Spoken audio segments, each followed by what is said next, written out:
আসসালামু আলাইকুম রহমতুল্লাহ। আলোচনা করব আমার বইয়ের ষষ্ঠ অধ্যায় নিয়ে। এই অধ্যায়ে সুপারভিশন অর্থাৎ বিল্ডিং এর কোথায় কি পরিদর্শন করতে হবে, ষষ্ঠ অধ্যায়ে সেই বিষয়গুলো পর্যাপ্ত পরিমাণে আলোচনায় থাকবে। তার মধ্যে আমরা এখন আছি 2 নম্বর মাটি কাটা পরিদর্শন সম্পর্কে, অর্থাৎ লেআউট দেওয়ার পরে দ্বিতীয় পর্যায়ে যে কাজটা করতে হবে সেটা হলো বেজের জন্য মাটি কাটতে হবে বা গর্ত খনন করতে হবে। সেক্ষেত্রে সর্বপ্রথম গর্ত খনন করার সময় বা গর্ত খনন হয়ে গেলে আমাকে গিয়ে যে জিনিসটা পরিদর্শন করতে হবে বা যে জিনিসটা চেক দিতে হবে সেটা হচ্ছে মাটি কাটার গভীরতা ঠিক আছে কিনা। ডিজাইন অনুযায়ী যেখানে যতটুকু গভীর করে মাটি কাটার কথা ছিল ততটুকু কাটা হয়েছে কিনা সেই জিনিসটা দেখতে হবে। এরপর আমাকে যেটা দেখতে হবে সেটা হলো নিচের থেকে উপরে ক্রমান্বয়ে বড় আছে কিনা। অনেক সময় দেখা যায় উপরে অল্প করে মাটি কাটে, অল্প আকারের, কিন্তু আস্তে আস্তে নিচের দিকে যায় বেজের সাইজ অনুযায়ী বড় করে। তো এক্ষেত্রে অধিকাংশ সময় আমরা যে শাটারিং দিয়ে 100% নিরাপদ এবং ভালো মানের কাজ করার চেষ্টা করি, এই শাটারিংটা দেওয়া যায় না, দিলে এটা উঠানো যায় না। অনেক সময় উপর থেকে মাটি ভেঙে পড়ে এবং যেটা বেজের আকার আকৃতি নষ্ট করে ফেলে, এবং অনেক সময় ঢালাইয়ের ভিতরে মাটি পড়ে যে মাটিটা আর উঠানো যায় না।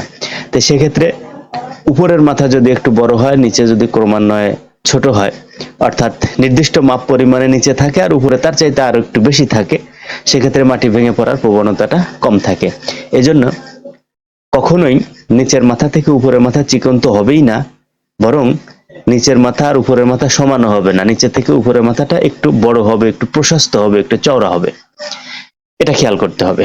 তারপরে যে জিনিসটা খেয়াল করতে হবে সেটা হচ্ছে গর্ত করে ডিজাইনের 4 ফিট 5 ফিট 2 ফিট 3 ফিট যাই থাকুক না কেন, মাটিতে সরেজমিনে দেখতে হবে যে আমি যে লেভেল পর্যন্ত গেলাম সেখানে শুকনা মাটি পেলাম কিনা, বেলে বা দোআঁশ মাটি পেয়েছি কিনা। হ্যাঁ, যদি সেখানে নরম মাটি, ভিজা মাটি, গলন মাটি পাওয়া যায়, সেক্ষেত্রে ডিজাইন পরিবর্তন করা লাগতে পারে। সেক্ষেত্রে ডিজাইনারের সাথে পরামর্শ করা যেতে পারে।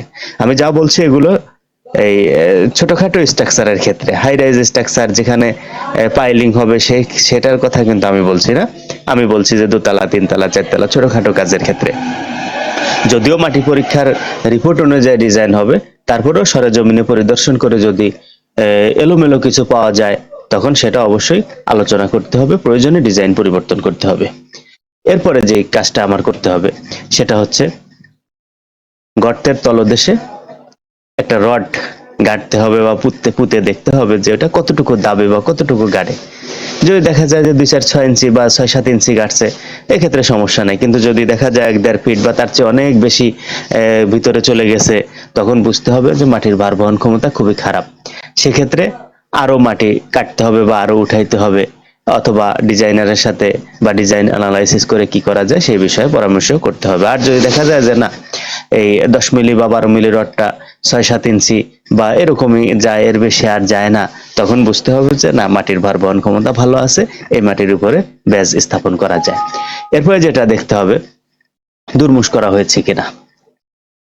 ওই মাটিটা দুর্মুষ করতে হবে। যতই ভালো মাটি পাই বা যতই রিপোর্ট ভালো থাকুক না কেন, সারফেসের মাটি সবসময় একটু দুর্বল থাকে, তাই ভালো মানের দুর্মুষ দিয়ে মাটিটাকে দুর্মুষ করতে হবে। এরপরে যে জিনিসটা খেয়াল করতে হবে সেটা হলো ওই প্রকার গর্ত আছে কিনা। অনেক সময় অনেক পুরাতন মাটি বা দীর্ঘদিনের ভরাট মাটি এর উপরে আমরা ভরসা করে ফেলি, কিন্তু আসলে ওর ভিতরেও কিন্তু অনেক বড় বড় ওই প্রকার গর্ত থাকে। তো এই জন্য দুর্মুষ করতে পারে এই জিনিসটা আমার বের হয়ে আসে, এটা সমস্যা থাকে না। এরপরে যেটা খেয়াল করতে হবে সেটা হলো বেজের সাইজ ঠিক মতো আছে কিনা, অর্থাৎ ডিজাইনে যে সাইজের বেজ দেওয়া হয়েছে সেই সাইজে মাটি কাটা হয়েছে কিনা। অনেক ক্ষেত্রে দেখা যায় যে ডিজাইন অনুযায়ী বিভিন্ন বেজ বিভিন্ন সাইজের থাকতে পারে, তো এভারেজে সবগুলো একই মাপের মিস্ত্রিরা কেটে ফেলছে, অথবা যেখানে যেটা কাটার দরকার ছিল সেখানে সেই সাইজে কাটছে কিনা, এই জিনিসটা অবশ্যই পরিদর্শন করতে হবে। আরেকটা জিনিস পরিদর্শন করতে হবে সেটা হলো সেন্টার থেকে যেদিকে যতটুকু যাওয়ার কথা ততটুকু গেছে কিনা। অনেক সময় বেজ কিন্তু ডিজাইনার তার ডিজাইনের নিয়ম অনুযায়ী একদিকে কম আরেকদিকে বেশি, বা একদিকে 5 ফিট আর একদিকে 3 ফিট, এরকম লেগ কম বেশি করতে পারে এবং অনেক ক্ষেত্রে করার দরকারও হয়।